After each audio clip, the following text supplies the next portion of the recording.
코로나19 확산세가 계속되면서 사흘째 4,000명 안팎의 신규 확진자가 나왔고 위중증 환자는 617명으로 또 최다를 기록했습니다. 수도권 병상이 거의 포화 상태에 이르면서 병상 대기자는 1,310명으로 급증했습니다. 확진자 중 64%는 돌파 감염이고 특히 60대 이상에서는 85%가 돌파 감염인 것으로 나타났습니다. 정부는 애초 오늘 발표하려 했던 방역 강화 종합대책을 충분한 검토를 거쳐 다음 주 월요일 발표하기로 했습니다. 전 세계 코로나19 재유행을 부른 델타 변이보다 더 강할 수 있는 새 변이가 남아프리카 공화국에서 확인됐습니다. 이 변이는 유전자 변이가 32개나 돼서 기존 백신을 무력화할 것이라는 우려가 나오고 있습니다. 민주당 이재명 대선 후보가 나흘 동안 민주당 텃밭인 호남을 찾아 지지층 결집에 나섭니다. 원톱을 공석으로 둔 채 선대위를 출발시킨 국민의힘 윤석열 대선 후보는 세부 구성에 힘을 쏟고 있습니다. 대장동 의혹을 수사하는 검찰이 핵심 인물들을 재판에 넘긴 이후 칼끝을 윗선과 로비 쪽으로 옮기고 있습니다. 50억 클럽 인사로 지목된 곽상도 전 의원과 박영수 전 특별검사 소환 일정을 조율하고 있고 정진상 민주당 선대위 부실장도 불러서 조사할 것으로 보입니다. 아파트에 인터폰처럼 설치돼 여러 IT 기기를 관리할 수 있는 월패드가 해킹된 정황이 포착됐습니다. 공동주택 700여 곳이 피해 명단에 올랐는데 경찰은 이 가운데 일부에서 찍힌 사생활 영상이 유출된 정황을 파악하고 수사에 착수했습니다. 시청자 여러분 안녕하십니까? 뉴스앤 이슈 시작합니다. 코로나19 확산세가 계속되면서 오늘 또 4,000명에 가까운 신규 확진자가 나왔습니다. 위중증 환자도 역대 최다를 기록했고 병상 대기자도 1,000명을 넘겼습니다. 취재기자 연결합니다. 개훈이 기자. 네, 개훈입니다. 네, 오늘도 4,000명에 가까운 확진자가 나왔다고요. 네, 오늘 0시 기준 코로나19 신규 환자는 3,901명입니다. 이틀 연속 3,000명대 후반으로 역대 세 번째 많은 규모를 기록하는 등 확산세가 이어지고 있습니다. 위중증 환자도 현재 617명으로 또 역대 최다를 기록했습니다. 연일 위중증 최다 규모가 이어지면서 사망자도 잇따랐습니다. 어제 하루 사망 신고는 39명으로 국내 사망 누적은 3,440명에 달합니다. 수도권에서 국내 신규 환자의 79.8%가 나왔는데 상황이 이렇다 보니 수도권에서는 하루 이상 병상을 기다리는 대기자 수는 1,310명에 달합니다. 대기 기간으로 보면 1일 712명, 2일 240명, 3일 119명, 4일 이상은 239명입니다. 병상을 기다리는 환자 대부분은 코로나19 고위험군입니다. 전체 1,310명 가운데 70살 이상 고령 환자가 484명, 고혈압이나 당뇨병 같은 기저질환자 등이 826명으로 확인됐습니다. 수도권 중환자 병상 가동률은 84.5%로 전날보다 0.6%포인트 높아졌습니다. 서울이 86.4%, 경기와 인천이 각각 82.3%와 83.5%를 보였습니다. 전국 중환자 병상 가동률도 72.8%로 전날보다 1.3%포인트 높아졌습니다. 네, 개훈이 기자, 애초 오늘로 예정됐던 방역대책 발표는 연기된 거죠? 네, 정부는 일상 회복을 잠시 멈추는 비상계획 발동을 포함한 방역 강화 방안을 논의해왔지만 아직 결론을 내리지 못했습니다. 이에 오늘 예정됐던 방역 강화 대책은 오는 29일 월요일에 발표하겠다고 밝혔습니다. 이와 관련해 권덕철 중앙재난안전대책본부 1차장은 중대본 회의에서 코로나19 정부 대책을 종합적으로 발표하기 위해 어제 일상회복위원회를 거쳐 국민과 전문가들의 의견을 들었다며 다음 주 월요일에 대책을 상세히 말씀드리겠다고 말했습니다. 대책은 29일 문재인 대통령 주재 회의를 거쳐 발표될 것으로 보입니다. 권 1차장은 또 일상회복으로 나아가기 위해서는 추가 접종이 절대적으로 필요하다면서 60세 이상 고령층은 지체 없이 추가 접종을 해달라고 당부했습니다. 지금까지 사회 2부에서 YTN 개훈입니다. 최근 다시 코로나19 확산세가 심상치 않아지면서 서울에서만 단계적 일상회복 전과 비교해 1.5배 많은 사람이 진단검사를 받고 있습니다. 현장에서는 더 늘면 소화하기가 버겁다는 의견이 나오기도 했습니다. 선별진료소에 나가 있는 취재기자 연결해서 자세한 이야기 들어보겠습니다. 이준엽 기자. 네, 저는 서울역 코로나19 임시선별진료소에 나와 있습니다. 네, 최근 확진자가 크게 늘면서 선별진료소를 찾는 사람들도 그만큼 많아졌다고요. 네, 그렇습니다. 이곳 진료소는 오전 9시부터 운영을 시작했는데요. 밀려드는 사람들의 지금까지 260명 이상이 검사를 받았습니다. 이곳 선별진료소는 거리두기 4단계가 한창일 때 많게는 하루 1,200명 정도 검사했다는데요. 최근에는 그보다 많은 1,400명 정도가 매일 찾아온다고 합니다. 그런데 인력은 한정돼 있어서 진료소 관계자는 200에서 300명 정도 검사자가 더 찾아오면 소화하기 어려운 상황이 찾아올 것 같다고 합니다. 검사를 더 하고 싶어도 할 수 없는 상황이 올 수도 있다는 건데요. 날씨까지 점차 추워지면서 현장 의료진은 물론 대기하는 검사자들의 건강도 걱정됩니다. 다른 선별진료소도 마찬가지여서 서울시 검사자 수는 그제 하루 11만 2천여 명을 기록했는데요. 단계적 일상회복 직전 하루 많아야 7만 명대였던 것과 비교하면 1.5배 정도입니다. 전국에서 어제 하루 동안만 41만 4천여 명이 PCR 검사를 받았습니다. 수도권의 집단 감염 규모도 심상치 않죠? 네, 그렇습니다. 수도권에서 지금까지 하루 수십 명대 확진자가 나와도 큰 정도였는데요. 지금은 세 자릿수 집단 감염이 속출하는 상황입니다. 지난 10일 환자 한 명이 첫 확진자가 나온 중앙보훈병원에서 누적 190명이 양성 반응을 보였는데요. 환자가 절반을 차지하고 나머지는 종사자와 보호자, 간병인 등입니다. 전국 보훈병원은 이번 상황을 계기로 환자들이 입원한 뒤에도 주기적으로 PCR 검사를 받도록 의무화했습니다. 이 밖에 시장에서도 확진자가 다수 나오고 있는데요. 지난 20일 첫 확진이 나온 노량진 수산시장에서는 어제 오후 6시까지 파악된 것만 확진자 58명이 늘어나 누적 199명을 기록했습니다. 역학조사에서 지하작업장 환기와 화장실, 흡연실 공동 사용이 문제였던 것으로 드러났습니다. 송파구 가락시장에서도 어제 오후 6시까지 확진자가 14명 추가로 나와 지난 2일부터 207명이 확진됐습니다. 화장실 공동 사용이나 식사 시 마스크 착용이 어려웠던 점이 감염 확산 이유로 조사됐습니다. 이처럼 연일 집단 감염은 물론 전체 확진자 수도 가파르게 늘어나 방역 체계가 감당할 수 있을지 우려되는 상황입니다. 지금까지 서울역 임시선별진료소 앞에서 YTN 이준엽입니다. 충남 천안시 교회 마을과 관련한 확진자가 3명 늘어서 전국적으로 누적 확진자는 320명으로 집계됐습니다. 밤사이 천안에서 2명이 추가로 양성 판정을 받았고 제주에서도 1명이 확진됐습니다. 천안시는 오늘부터 3일 간격으로 자가격리 중인 190여 명을 검사해서 추가 감염자를 찾아내기로 했습니다. 경북에서 하루 116명이 코로나19 양성 판정을 받으면서 지난해 발생 이후 가장 많은 확진자가 나왔습니다. 경상북도는 어제 하루 문경과 경산, 구미 등 15개 시군에서 116명이 코로나19에 확진됐다고 밝혔습니다. 확진자가 가장 많은 곳은 문경으로 진폐증 환자를 치료하는 병동이 있는 병원에서 집단 감염이 발생해 18명이 확진되는 등 어제 하루 모두 23명이 감염됐습니다. 코로나 변이가 또 등장했습니다. 매우 다양한 유전자 변이를 갖춰서 전염력이 강한 것으로 보이는 새 코로나19 변이가 등장했다는 경고가 남아공에서 나왔습니다. 남아공 과학자들은 긴급 기자회견에서 새 변이가 인구가 많은 북동부 하우탱주에서 빠른 속도로 확산하고 있고 다른 8개 주에서도 관찰되는 등 지금까지 시료 100건을 확인했다고 밝혔습니다.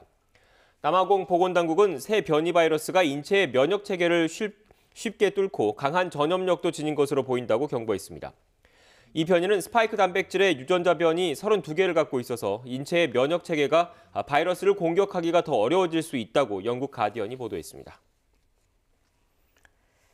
영국이 남아프리카 공화국 등에서 발견된 코로나19 새 변이 바이러스의 전파를 막기 위해 아프리카 6개국에서 들어오는 항공편 운항을 일시 중단합니다.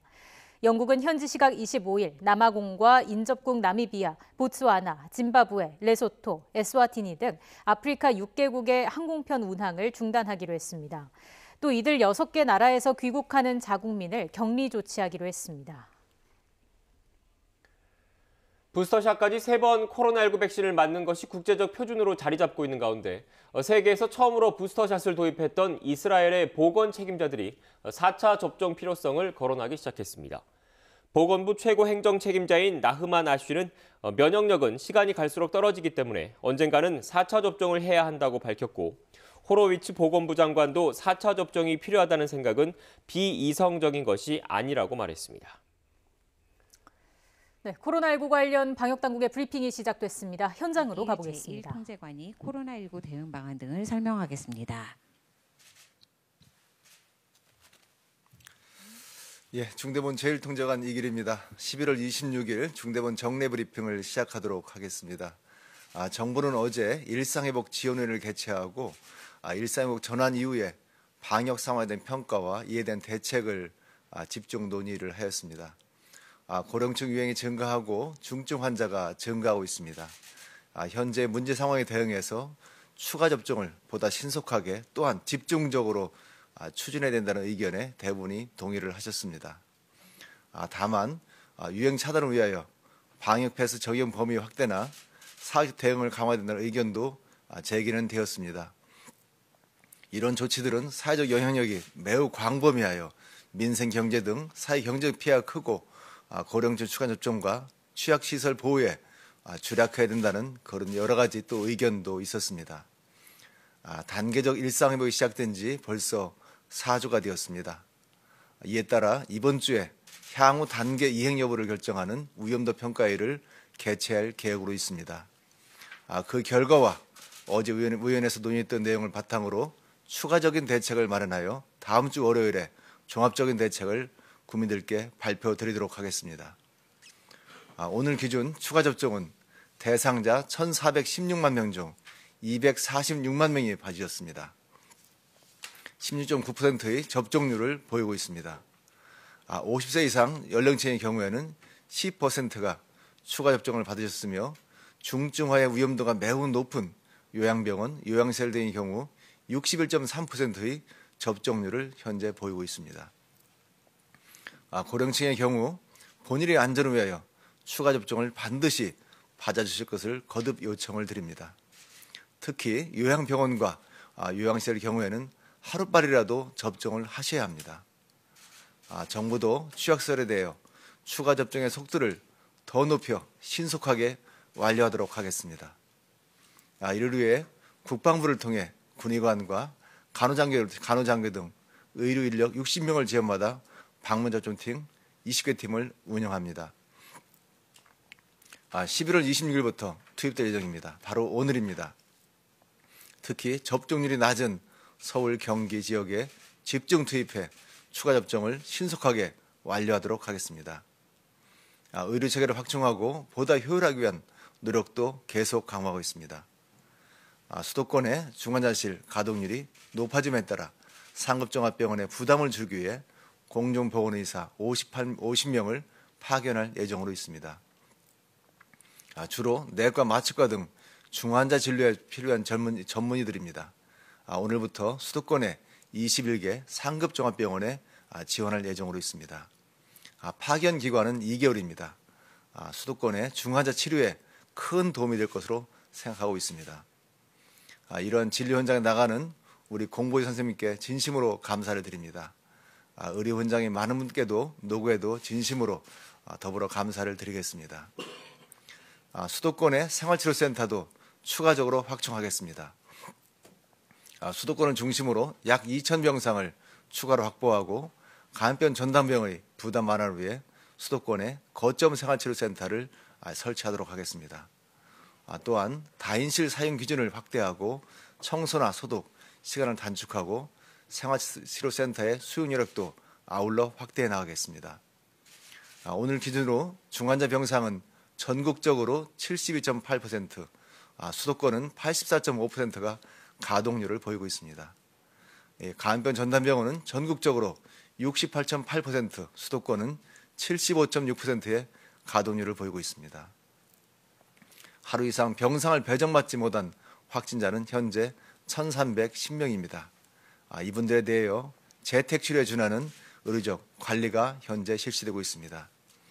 의료진을 통한 건강 모니터링을 1일 3회 이상 실시하고 응급 상황 시에서는 24시간 대응할 수 있는 체계를 갖추고 있습니다. 앞으로는 일상 회복에 맞게 재택치료가 기본이 되는 의료체계를 적극 검토하고 있습니다. 지금은 재택치료가 선택하여야만이 가능합니다. 향후로는 재택치료를 기본으로 하고 입원 필요성 있는 환자에 대해서는 생활치료센터나 병원에 입소하는 체제로 개선하는 방안을 검토하고 있습니다.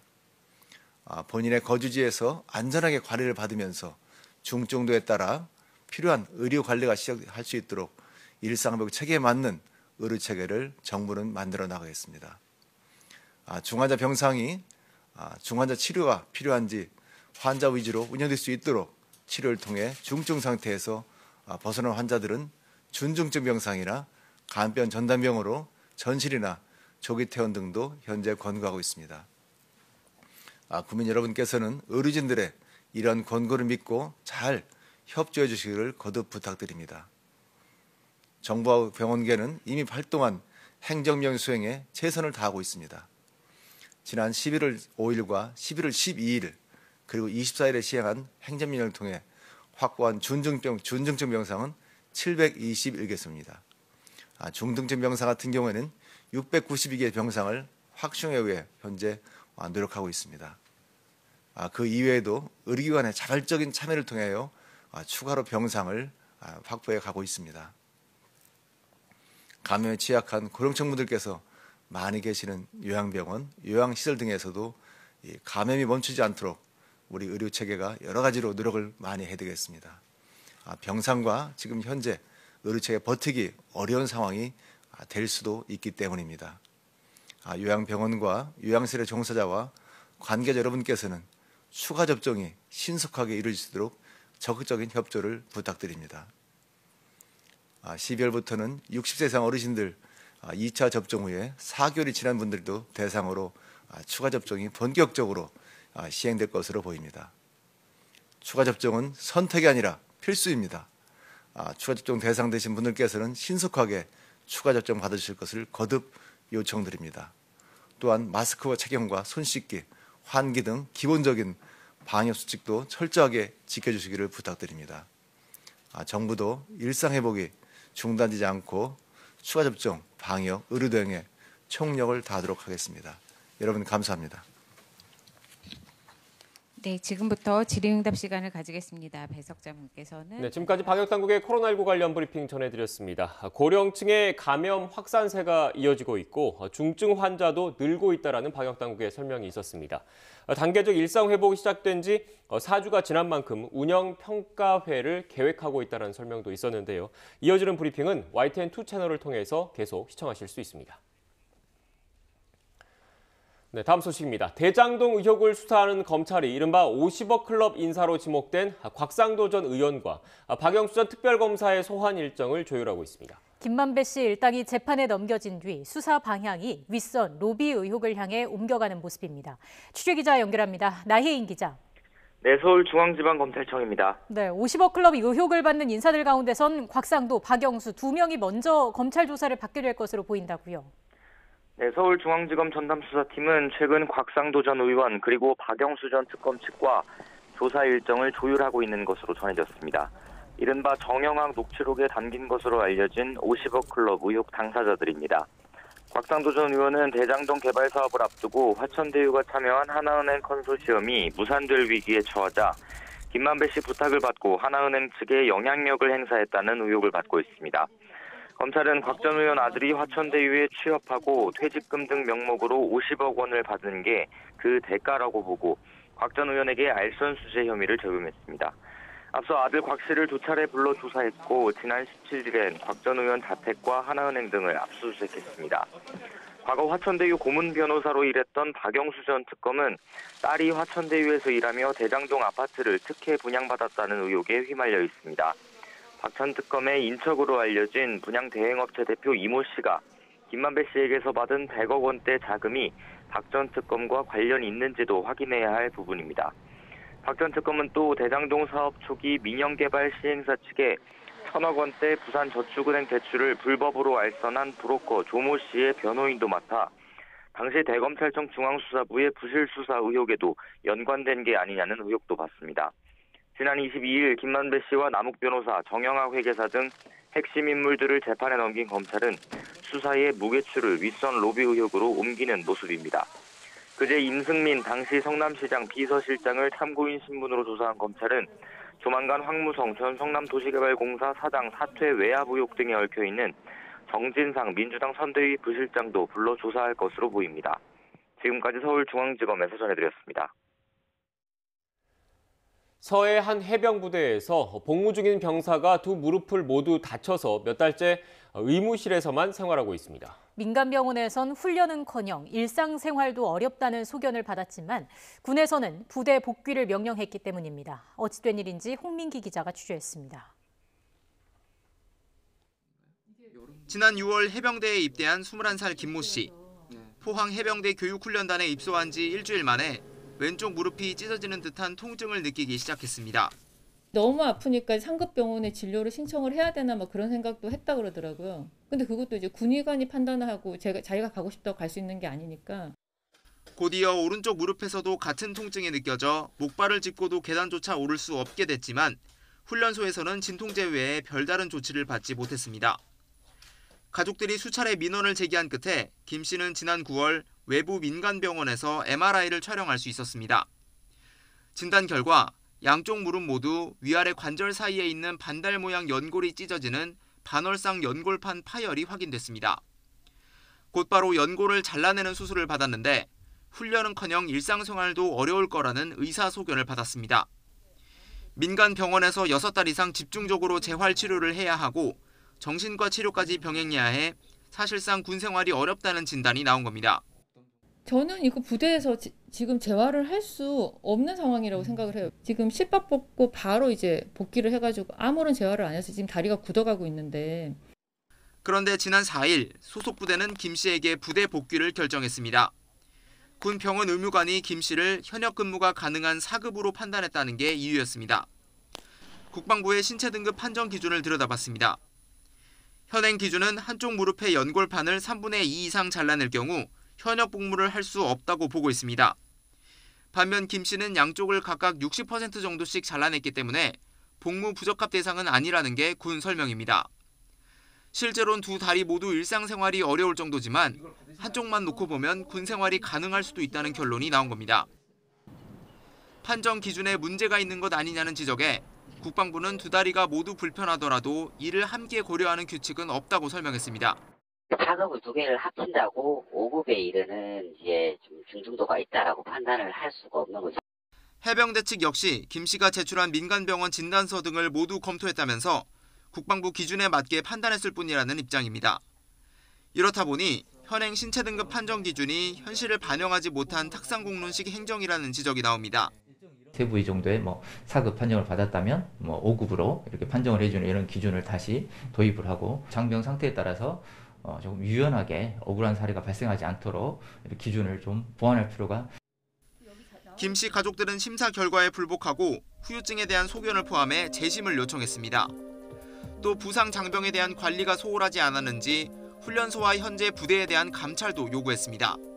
정말 원하고 지키고 싶은 것이 되게끔 할 수 있는지 그런 마음이 들게끔 조치를 좀 취해줬으면 좋겠어요. YTN 홍민기입니다. 당 혁신 작업에 속도를 내고 있는 민주당 이재명 대선 후보가 오늘부터 3박 4일 동안 호남을 찾아서 지지층 결집에 나섭니다. 김종인 전 위원장의 이름은 비워둔 채로 선거대책위원회를 출발시킨 국민의힘 윤석열 후보는 우선 선대위 세부 구성부터 주력하고 있습니다. 국회 취재기자 연결합니다. 송재인 기자. 네, 국회입니다. 자, 호남은 민주당의 텃밭인 만큼 이재명 후보의 이번 일정은 좀 의미가 남다르다고 봐야겠죠? 네, 그렇습니다. 우선 기간부터 이전과는 다릅니다. 부산, 울산, 경남과 충청대와는 달리 이 후보의 이번 호남 매주 타는 민생버스, 메타버스 일정은 3박 4일로 계획됐습니다. 대선을 100여일 앞두고 전통적인 지지층, 이른바 집토끼 표심을 다잡겠다는 의도로 풀이됩니다. 이 후보는 우선 오늘 첫 호남 일정으로 고 김대중 전 대통령의 고향인 목포를 찾았습니다. 전통시장에서 민심을 들었는데 오후에는 응급의료를 담당하는 응급헬기 계류장으로 이동해 관계자들과 확대 방안을 논의합니다. 이번 3박 4일 호남 일정의 최대 행사는 모레 광주에서 열리는 선거대책위원회 출범식입니다. 만 18세로 성악권을 가진 고등학교 3학년 학생부터 시각장애인 영화감독과 예술가까지 파격적인 인사로 공동선대위원장에 내세우면서 민주당의 안방격인 호남에서 당과 선대위 혁신의 결정적인 계기를 만들겠다는 계획입니다. 네, 국민의힘 윤석열 후보 일정도 알아보죠. 아무래도 선거대책위원회 구성이 최대 화두죠. 네, 그렇습니다. 윤석열 후보는 김종인 총괄선대위원장 자리를 비워둔 채 선대위 가동에 들어가고 있습니다. 오전 10시부터 김병준 상임선대위원장과 면담을 진행했는데 김 위원장은 윤 후보와 선대위 운영 방향과 추가 인선을 논의한 뒤 내일부터는 본격적인 상임선대위원장 역할에 나서겠다고 밝혔습니다.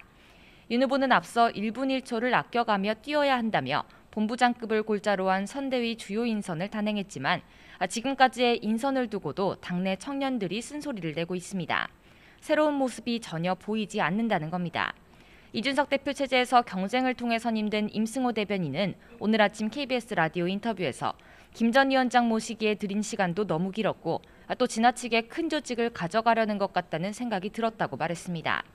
20여일 동안 원톱 총괄선대위원장직에 거론되던 김종인 전 위원장과의 줄다리기는 잠시 멈춘 것으로 보입니다.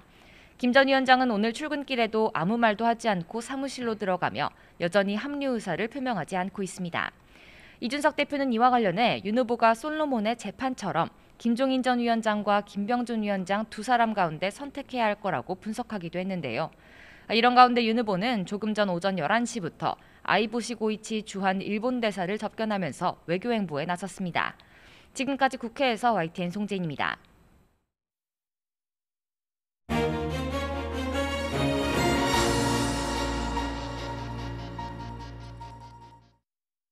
(16개월) 입양아 정인이를 학대해서 숨지게 만든 양부모에 대한 항소심 선고가 오늘 나옵니다. 1심에선 양모에게 무기징역이 선고됐고 항소심에서 검찰은 1심과 같은 사형을 구형했습니다. 한편 여교사 화장실에 몰카를 설치한 혐의로 논란이 일었던 초등학교 교장은 파면 조치를 받았습니다. 주요 사건 사고 소식들 이수정 경기대 범죄심리학과 교수와 함께 짚어보겠습니다. 어서 오십시오. 네, 안녕하세요. 교수님, 아직 항소심 선고 결과가 지금 확인되진 않았는데 어떻게 예상하십니까? 글쎄, 1심에 이제 그 양형을 보면은 지금 그 엄마에게는 의붓 엄마에게는 양모죠. 네. 양모에게는 지금 무기징역이 선고가 됐고요. 그렇기 때문에 뭐 지금 미필적 고의에 의한 살인이라는 죄명을 인정받아서 지금 그런 형량이 지금 선고된 것으로 보이는데 절대 낮은 건 아닙니다. 네. 그리고는 이제 아버지, 부친에 대해서는 지금 양부에게는 5년형을 선고했는데요. 네. 지금 그 대목에 대해서는 이제 둘이서 그 미필적 고의에 의한 살인에 가담한 정도를 동일하게 보고 있지는 않다. 그리고는 이 집에는 이제 이 정인이 말고도 그 밑에 친자가 있습니다. 네. 그렇기 때문에 이제 친자를 양육할 사람 한 사람 정도는 좀 형량을 낮추어 줘야 되는 거 아니냐. 이러한 어떤 심정이 1심 재판부에서 반영이 된 것으로 이렇게 추정이 됩니다. 네. 일단 검찰이 계속해서 사형을 구형하고 있는데 실제 사형 집행이 이루어질 가능성은 낮아 보였다라는 얘기가 나옵니다만 우리가 그 검찰의 사형 구형 자체를 의미 있게 봐야 하는 이유가 있을 것 같아요. 그러니까 그만큼 이 범죄가 끔찍한 범죄였고 이것은 이제 치사가 아니다. 이건 살인의 고의가 분명히 있었다. 네. 이런 주장이기 때문에 이제 항소심 검찰 측에서 이제 사형을 여전히 이제 뭐 1심에서도 사형 구형을 했었고요. 예. 검찰 측에서는 항소심에서도 이제 사형을 이제 그 선고해 달라고 법원에다 요청을 한 상태인데 문제는 이제 그게 올라갈 수 있겠는가 항소심이 일반적으로는 형량이 더 이제 줄어드는 게 일반적이다 보니까 선고 내용을 봐야 되겠다, 기다려 봐야 되겠다 이런 생각을 하게 되죠. 지금 그 살인의 고의와 연관해서는 사실은 지금 직접적으로 목을 조르거나 무슨 흉기를 이용한 흔적들은 지금 확인이 안 된 사건이에요. 그렇기 때문에 살인의 고의를 인정을 한 것 자체가 굉장히 획기적인 아동학대 치사 사건에서는 굉장히 획기적인 지금 판례가 될 것이고요. 그런데 이제 그렇게 된 연유에는 지금 아이가 사망을 하기에까지 이른 학대의 과정이 사실은 부모가 정말 어떤 모르고 실수를 했다고 보기가 어려운 그런 상해의 흔적들이 너무 많기 때문에 뭐 이미 골절을 당했다가 다시 회복된 흔적들 같은 것도 있고요.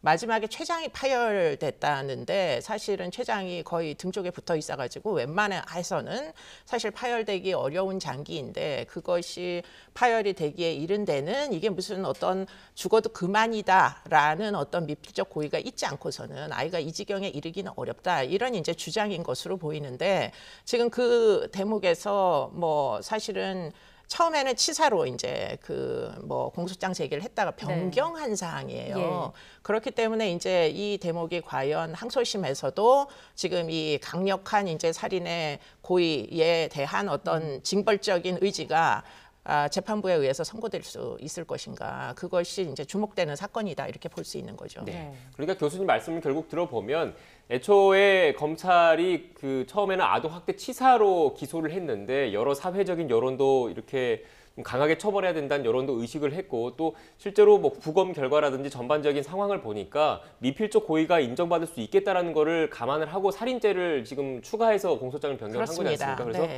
그 부분에 대해서 1심 재판부가 어느 정도 인정을 해서 했고요. 그 양모에게는 무기징역을 선고했는데 이런 판단 자체가 2심 재판부도 이어갈 건지에 대해서 초점을 맞춰서 봐야 된다는 말씀이신 거지 않습니까? 그렇습니다. 네. 그렇기 때문에 이제 죄명이 미필적 고의에 의한 살인이 그대로 유지된다면 지금 결국은 형량인데요. 일반적으로는 형량이 지금 특히 아동학대 치사 사건에서 항소심에서 형량이 대부분 다 줄어들었습니다. 그러다 보니까 지금 이 사건 같은 경우에 그러면 줄면 지금은 무기징역 선고를 했는데 혹시 뭐 한 30년이나 20년이나 줄어들면 어떻게 하느냐 이런 부분을 지금 여러 단체에서 지금 주목을 하고 있는 이런 이제 상황인 거죠. 그러니까 실제로 지금 보면 그 대법원의 양형 기준이 일반적으로 있긴 하지만 그 양형 기준 안에서 재판부 판사가 장량 감경을 할 수 있는 그 부분이 있는 거지 않습니까? 재량으로 깎아줄 수 있는 부분이 있는 거지 않습니까? 그 부분을 좀 주목을 해야겠네요. 네, 그렇습니다. 그렇기 때문에 아마 피고인 측에서는 다양한 종류의 이제 뭐 출산 이후의 양육 스트레스나 이런 부분에 대해서 이 양모가 가졌던 어려움 이런 것들을 굉장히 호소를 강력하게 하고 있을 거거든요. 그렇기 때문에 그런 이제 감경 사안이 될 부분에 대해서 항소심 재판부가 어느 정도 반영을 할 거냐 이런 게 이제 문제인 거죠. 일단 재판부가 어떤 판단을 내릴지 좀 지켜봐야 될 것 같은데 여러 부모를 키우는 부모님들 그리고 일반 시민분들의 그 일반적인 생각은 이렇게 그 어린 아이에게 학대를 가해서 숨지게 했다는 것 자체만으로 놓고 봤을 때 처벌이 약하다, 처벌을 더 강하게 해야 된다, 특히 양부 같은 경우에도 더 강한 처벌이 있어야 된다 이런 의견이 많은데 이렇게 법감정, 일반 국민의 법감정과 실제 재판부의 판단이 어느 정도 좀 차이가 나는 이유는 뭐라고 보십니까? 근데 생각보다 국민참여재판에서 이제 그 국민들이 실제로 양형 판단을 하잖아요. 재판부의 양형 판단과 크게 다르지는 않다라는 연구물들이 있어서 사실은 지금 이 비난 여론의 경우에 뭐 충분히 심정적으로 공감을 하긴 하나 아마 재판부도 그런 부분은 아주 심사숙고하고 있을 거라고 추정이 됩니다. 그런데 이 재판에서 제가 생각할 때는 저도 이제 아동학대 치사 사건에 전문가 참여를 해본 적이 있기 때문에 아이가 어느 날 갑자기 학대로 사망하는 게 아닙니다. 그 학대로 인해서 목숨이 끊어질 때까지 기간의 고통 이런 것들을 지금 이 양부가 과연 몰랐다는 주장인 거거든요.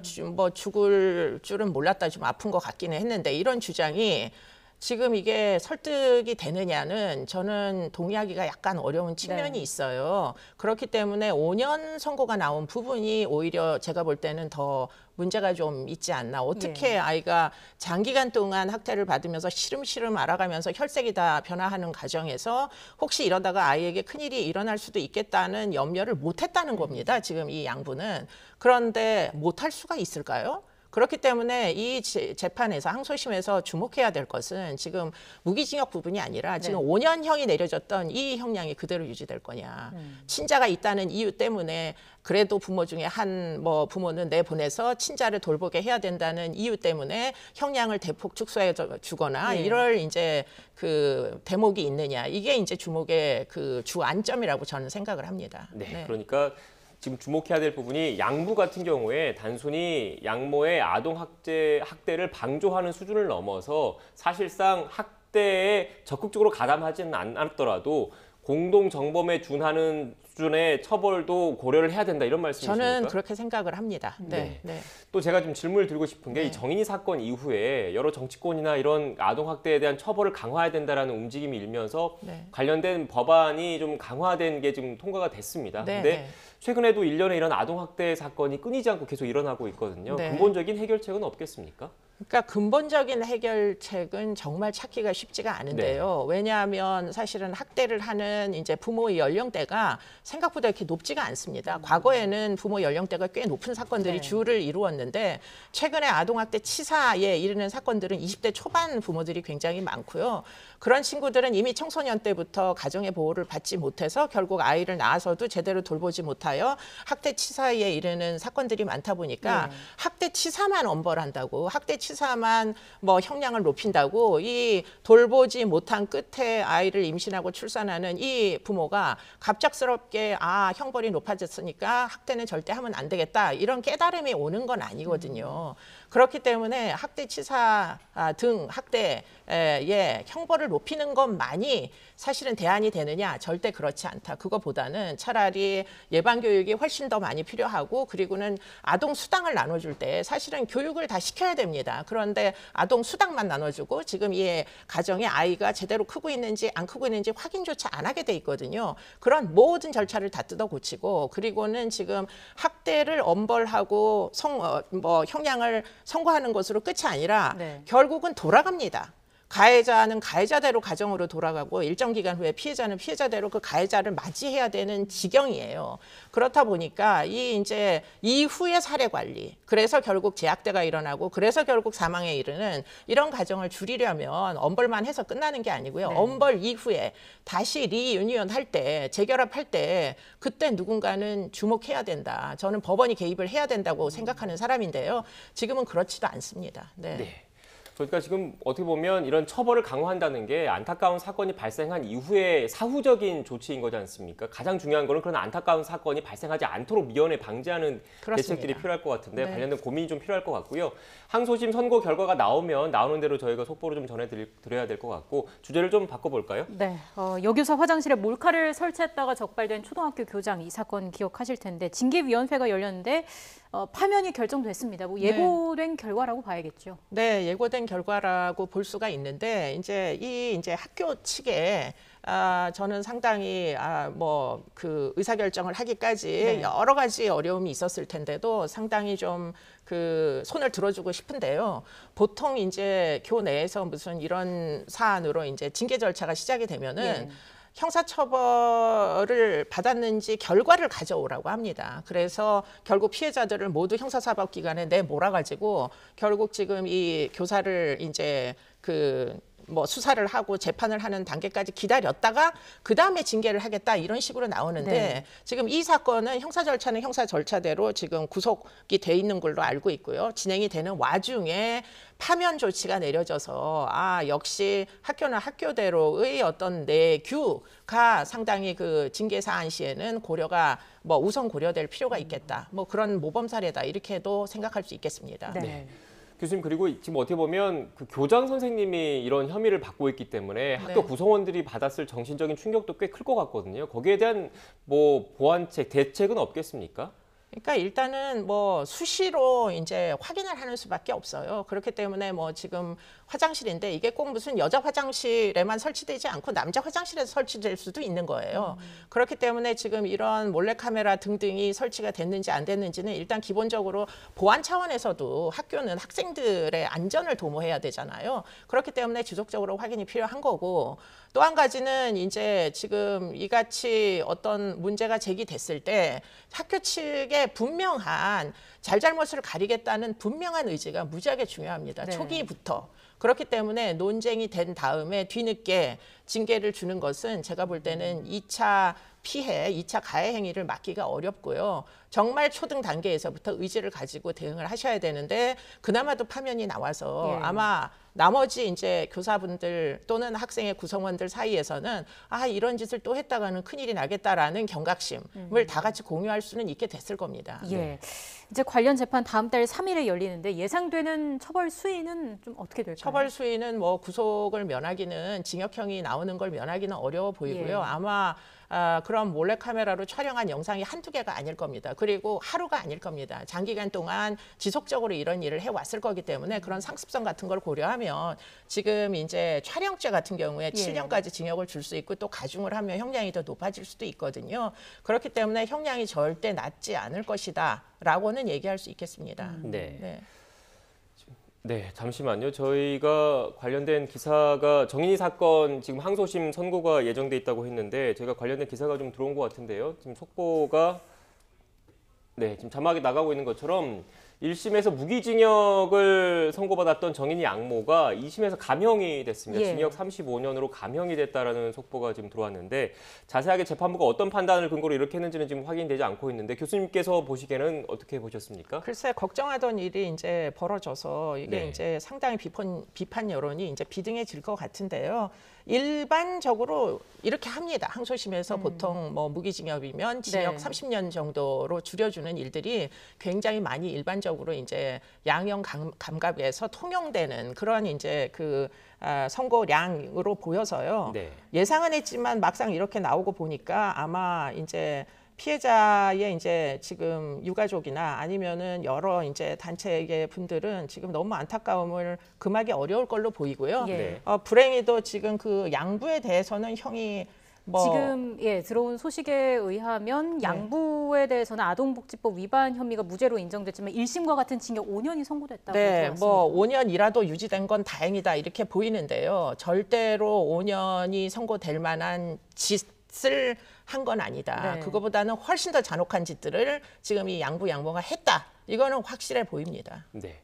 지금 교수님께서도 지금 뭐 2심에서 감형이 되지 않을까라고 예상을 하셨는데 전반적으로 우리 재판부의 그런 그 뭐라고 해야 되나요? 관행이라고 봐야 되는 겁니까? 어떻습니까? 뭐 일종의 이제 양형 감각이라고 볼 수 있는데요. 그러니까 항소심의 목적은 일단 피고인 측에서 억울한 부분을 다 한번 토로해봐라. 이런 종류의 이제 다시 한번 재판을 받을 기회, 온 국민은 3번 재판받을 기회가 있기 때문에 그래서 이제 항소심을 뭐 운영을 하는 차원에서 보면 아마 피고인 측에서 정말 뭐 줄여줄 수밖에 없을 만한 사안들을 이루 말할 수 없이 많이 제출을 했을 거고요. 그런 것들을 아마 재판부 측에서 보면 좀 무시하기는 어려웠지 않느냐. 그중에서도 특히 친자가 있기 때문에 이 부분에 대해서 아마 상당 부분 어필을 많이 했을 겁니다.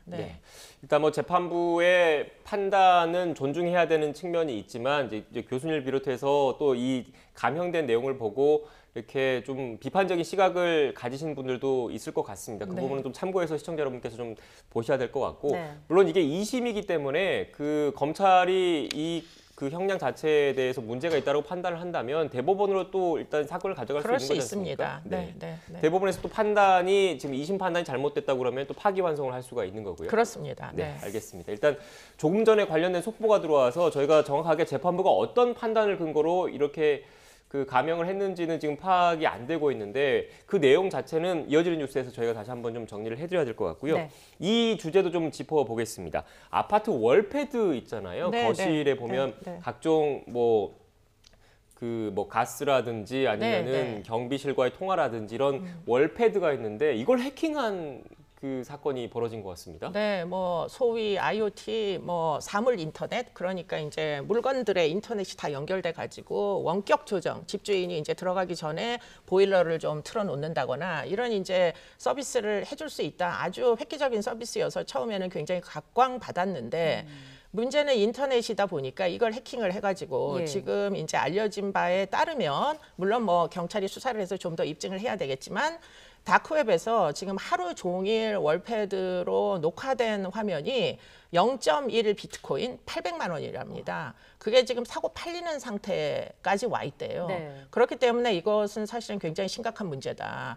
예컨대 집이 원룸이고 혼자 사는 분이 욕실에서 그냥 뭐 옷도 제대로 입지 않고 나왔을 때 그런 영상들이 다 찍힌다는 거잖아요. 그러면 사실 그런 것들은 불법 촬영물이면서 동시에 음란물일 수도 있기 때문에 이런 것들을 과연 인터넷을 해킹해가지고 찍어서 파는 게 이게 허용돼도 되는 건지 이거 정말 심각한 문제이고요. 그리고는 이제 그러면 이런 인터넷을 연결할 때 이런 해킹의 위험 같은 것을 개발업자들은 몰랐을까? 모든 인터넷은 다 해킹이 될 수가 있잖아요. 예. 그렇기 때문에 방호벽을 설치하는 건데 그런데 IoT를 개발해서 팔기 비쌉니다. 이거 비싼 돈에 파는 업체들에서 그럼 방호벽 같은 것들을 설치를 할 생각은 애당초에 안 했을까? 그러면 이 피해자들은 그러면 그 업체 아무런 보안 장치 없이 제공한 이런 이제 서비스에 대해서 우리는 손해배상을 청구할 수 없을까? 그게 이제 이 사건의 가장 핵심적인 문제인 것으로 보여요. 현재로서는 그렇게 하기가 생각보다 쉽지가 않습니다.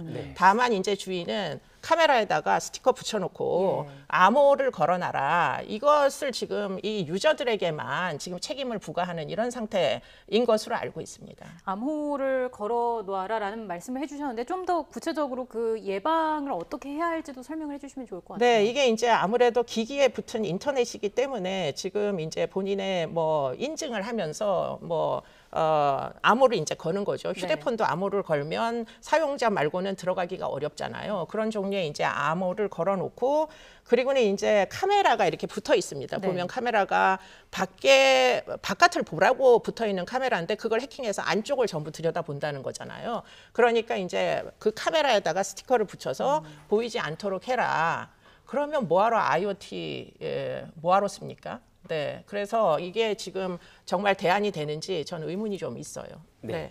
저도 지금 관련된 그 기사를 보고 어제 집에서 그 해봤어요. 근데 시청자 여러분도 좀 공유를 하시라고 좀 말씀을 드리면 월패드 보면 그 여러 메뉴가 있고 설정 메뉴가 있더라고요. 설정할 수 이 있죠. 설정 메뉴에 들어가면 비밀번호를 설정하는 게 있었는데 저도 모르고 있었는데 비밀번호를 일단 설정을 했고요. 또 저는 지금 어린 아이가 있는데 어린 아이가 쓰는 스티커가 있어요. 이렇게 그 종이에다 붙이는 이 스티커를 월패드를 보면 조그맣게 카메라 렌즈가 보이는데 일단 급한 대로 거기다가 붙여놨다라는 말씀을 참고로 공유를 해드립니다. 같이 좀 하시면 좀 도움이 될 것 같고 일단 또 이게 공유되는 곳이 다크웹이라는 곳이라더라고요. 이게 다크웹이 저희가 일반적으로 쓰는 뭐 그 www.으로 시작하는 이런 일반적인 인터넷과는 다른 곳인 건가요? 다른 거죠. 그러니까 뭐 여러 번 클릭을 해갖고 들어가서 어떤 특정한 IP 주소에서 지금 이런 것들이 사고 팔리는 옛날에 이제 박사방처럼 그렇게 해서 이제 그 운영이 되는 사이트가 존재한다 이런 얘기고요. 그런 것들은 아마 경찰이 사이버 수사대들이 수사를 하면 어떤 서버에서 어떤 방식으로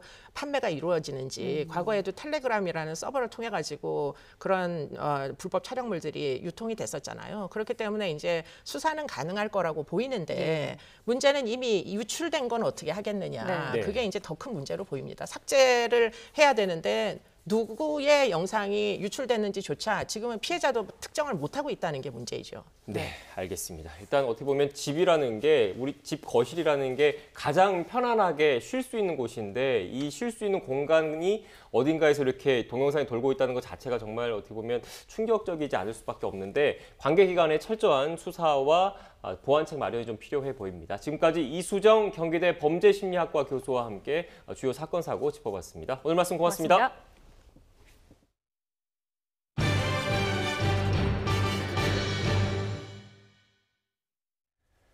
얼마 전 인천에서 아파트 외벽을 청소하던 20대가 안타깝게 목숨을 잃는 등 외벽 청소는 늘 위험천만입니다. 사람 대신에 줄에 매달려 건물 외벽을 청소하는 로봇이 개발됐습니다. 양회영 기자가 취재했습니다. 4층 높이의 건물, 줄 2개에 매달린 로봇이 페인트가 묻은 벽에 물을 뿌리며 움직입니다. 국내 연구진이 개발한 고층 건물용 청소 로봇입니다. 사람이 작업하듯 옥상에 줄을 설치하면 로봇이 줄을 타고 이동하면서 청소하는 방식입니다. 핵심 기술은 로봇이 줄에서 미끄러지지 않으면서도 기계 내부로 들어간 줄이 꼬이지 않는 것입니다. 상하 좌우는 물론 대각선 방향이나 원을 그리면서 움직일 수 있는데 이때 스스로 균형을 잡을 수 있게 한 기술도 새로 개발했습니다. 이 로봇에는 인공지능 알고리즘이 적용돼 있어 먼지나 새똥 등 이물질을 분류하고 오염 정도도 분석할 수 있습니다.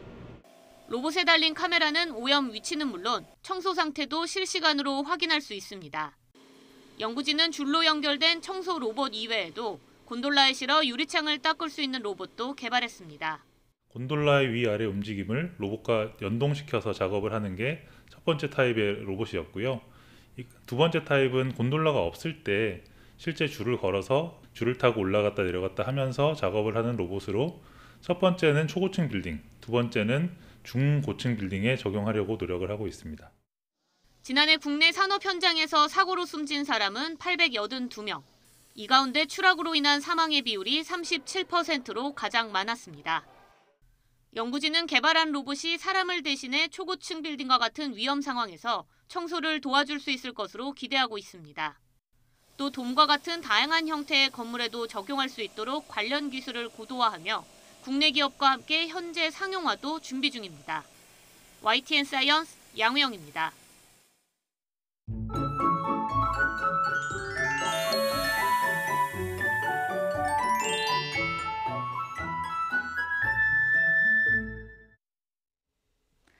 어제는 추위가 주춤하는가 싶더니 오늘 아침 또다시 영하권 추위가 찾아왔습니다. 한낮에도 예년 기온을 밑도는 쌀쌀한 날씨가 계속되겠는데요. 들쑥날쑥한 기온 변화에 감기 걸리지 않도록 건강관리 잘해주셔야겠습니다. 낮 동안 전국이 대체로 맑겠고 공기도 깨끗하겠습니다. 하지만 동해안 지역은 대기가 무척이나 건조하겠는데요. 주말 산행을 계획하셨다면 각별히 불조심해 주셔야겠습니다. 오늘 낮 기온은 어제보다 3도에서 5도가량이 내려가겠습니다. 서울의 한낮 기온은 8도, 대전은 10도, 대구는 12도, 부산은 14도로 예상되고 있습니다. 주말 동안 하늘은 대체로 맑겠지만 영하권 추위가 이어지겠고요. 추위는 일요일 낮부터 점차 누그러지겠습니다. 하지만 다음 주 화요일 전국에 비나 눈이 온 뒤에는 날씨가 다시 추워질 전망입니다. 지금까지 날씨 정보였습니다. 뉴스앤이슈 2부는 정치권 소식으로 문을 열겠습니다. 저희는 잠시 뒤에 뵙겠습니다.